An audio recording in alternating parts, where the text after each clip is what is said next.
Hello, my name is Jasmine, also known as Kuschelärmel, and this is the first of my advanced photo manipulation tutorials.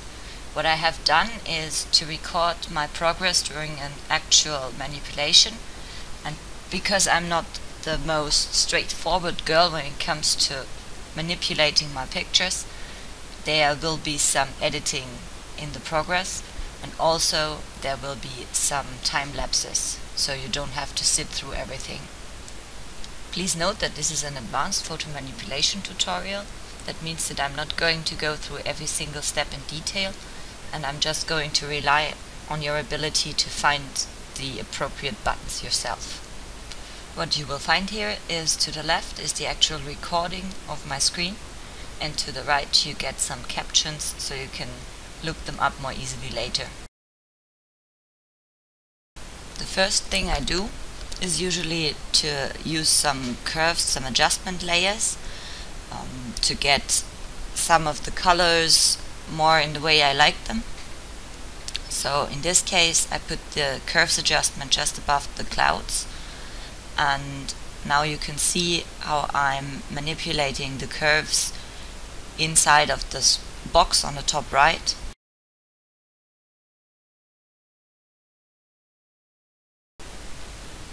The next thing I like to do is use color gradients. So you take a gradient from some color to transparent, and you use the blend modes that Photoshop offers. You can see here the right one is set to screen and the left one to multiply. So the right side gets lighter and the left side gets darker.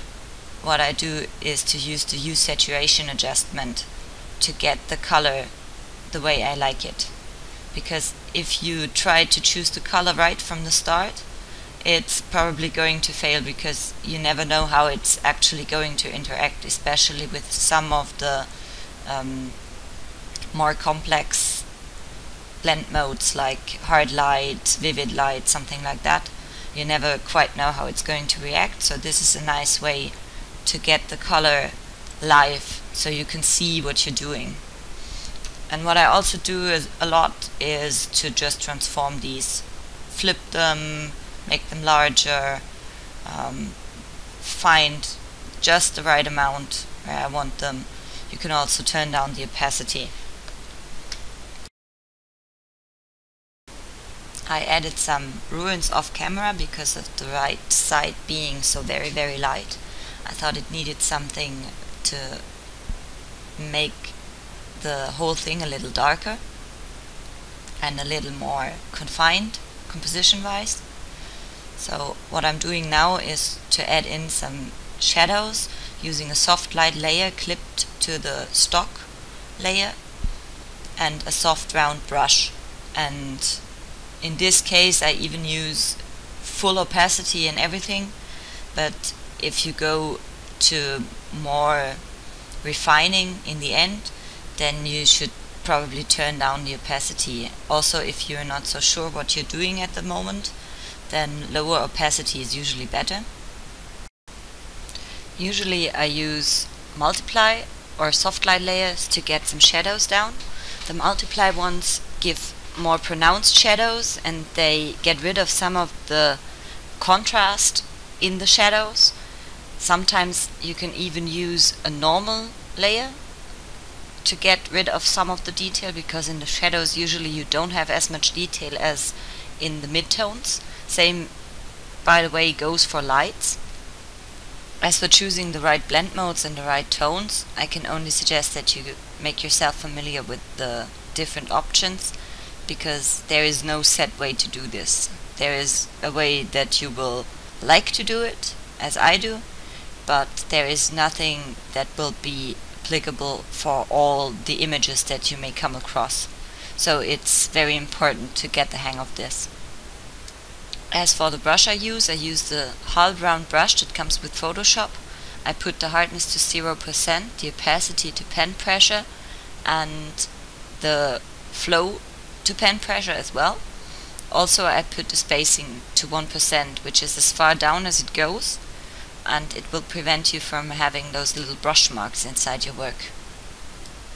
Instead of using a brush, you can also use gradients, just like we did before. on the layers below. You can also use them and clip them to the layer that you want to affect, and then get some overall lighting down. And what I'm doing here is getting rid of some of the parts that still should be light. Once I have an overall feeling for how I want it to look, so with the overall shadows in place, mostly using the gradient approach or just a very large soft round brush, I go in and find some of the highlights and try to enhance them, as you can see here. And again with the hue saturation, just to have the same tone above the tulips and the background and the ruins. So what I'm doing here is to get rid of some of the excess light, more or less. And now I'm going in and putting in some more defined shadows on the tulips. So what you can see here is just a soft round brush, a smaller one, and I control my opacity with my pen, with my tablet. But if you don't have a tablet, I would suggest to turn the opacity down from the start. Or if you're a little unsure of what you're doing, you should not be seeing any strokes as such in the end. Unless you want that, of course. So now I'm going in and not just adding more shadow, but also trying to fix the light. Because in the left tulips, you can see that the light is basically coming from the left, and it should not be coming from the left. So I'm already going in and trying to get the left side a little darker.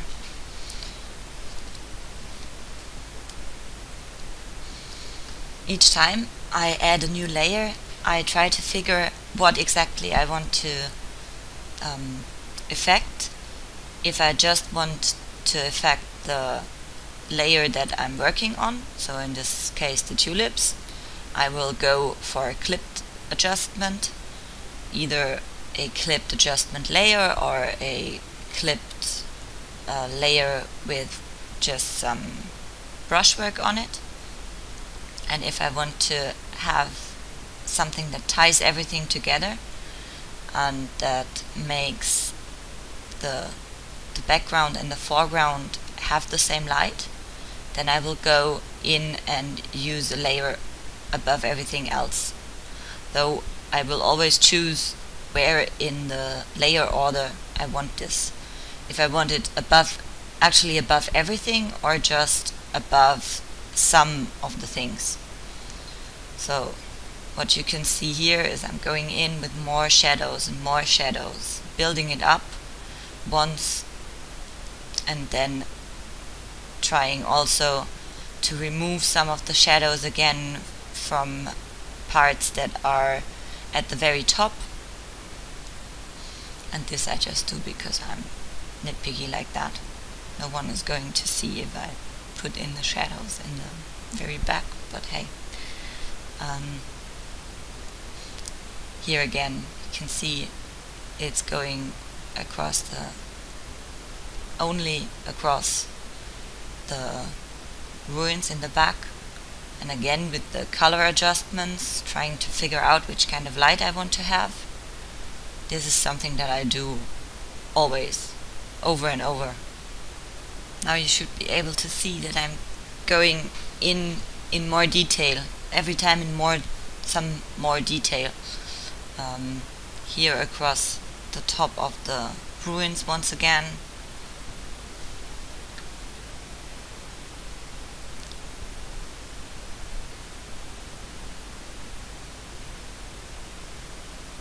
And then with a very, very small brush on overlay, I go across the edges, and this is the first step to getting some of the glow.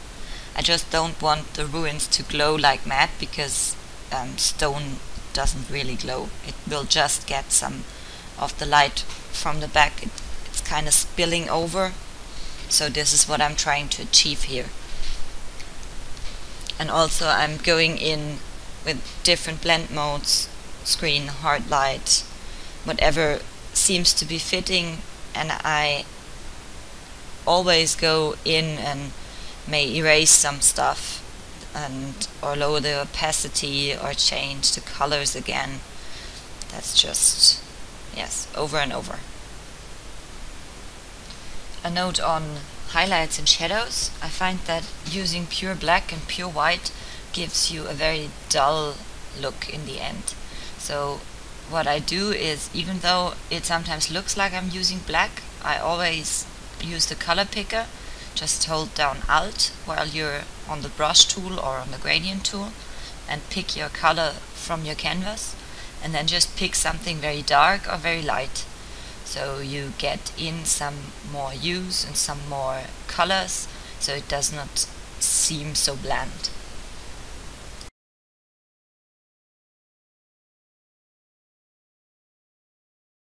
Here I decided I want a lens flare, and for that I fill my canvas with 50% gray. Later on I'm going to find that I should have filled it with 100% black because of the blend mode I'm going to use later. I cut out that part. What I'm doing here is to just create the layer, convert it to a smart object, and then use the lens flare on it. This way I can go back into the lens flare and adjust any settings, like you can see here. And when I now put this on hard light and get it over here, you can see that the lens flare is already there.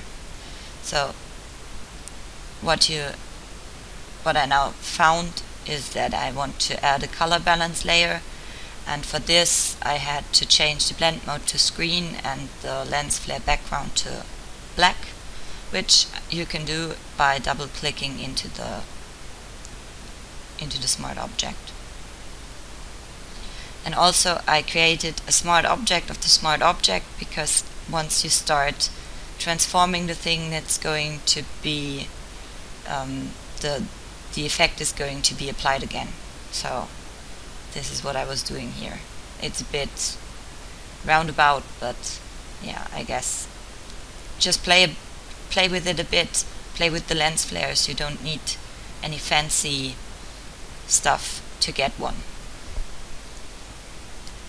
Now here's what I said previously. I adjusted the background, and now I'm adjusting the lens flare to fit with what I had in mind. So next up is trying to fix the glow of the tulips. Here I'm still going over with soft light, just something to give some more contrast. For the glow, I'm using a layer set to color dodge. I'm choosing a small brush, but a soft one, and I pick my color from the background, something light. And then I use the brush on low opacity and go over all the edges that I want glowing. First you need just this little bit, and then you can go over a second time with a little more glow. For all of this you need to keep in mind your light direction, and well, sometimes you can get away with putting just the edges where they look good instead of where they make sense, but most of the time you want to be on the correct side and everything, because the human brain has a way of knowing that something is off, and this may reflect badly on your manip. Concerning the layers that you use to make it glow, they always have to be above everything, and they cannot be clipped to whatever layer you are trying to apply the glow to, in this case the tulips, because if you do so you will get a very sharp edge where the tulips end, and that will not look like it's glowing, but like the tulips have a strange edge around it, and it may look as if you were sloppy in cutting it out instead of trying to apply a glow. by the way, what you're looking at is sped up to 600% of my actual working time. It's going to just take a while to put in all those lines and to figure out where they should go and to make sure that they are not too prominent. So I switch a lot between the brush and the eraser in some places.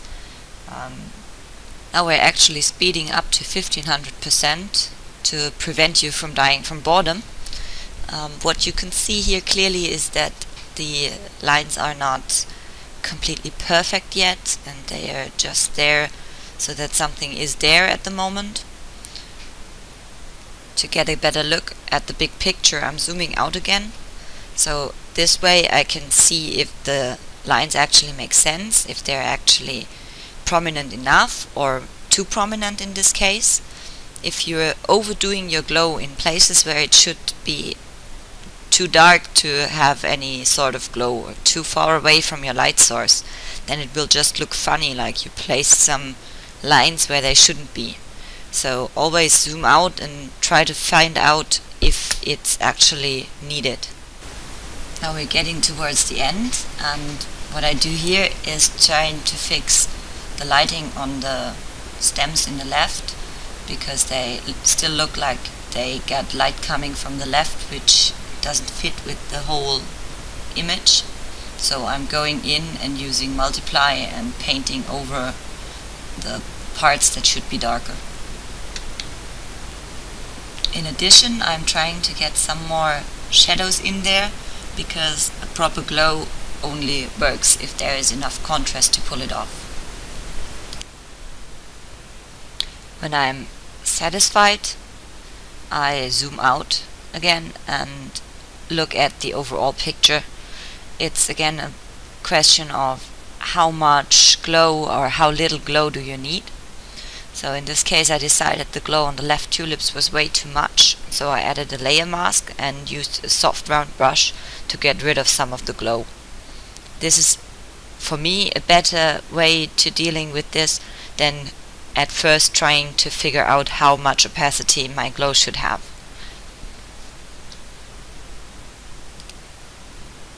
Now I think the glow could need a little more pop, along with some of the other highlight parts, so I choose an overlay layer and a soft round brush, a bigger brush than before, and go over the parts that I want to really kick. I use this layer as an overall adjustment layer, so I use it on the tulips, as you can see here, and I also use it on the background and the sky and the ruins in the back. So anything really. That's also why I'm trying to figure out if I shouldn't put this layer further at the top of the stack. And now I just keep going on low opacity.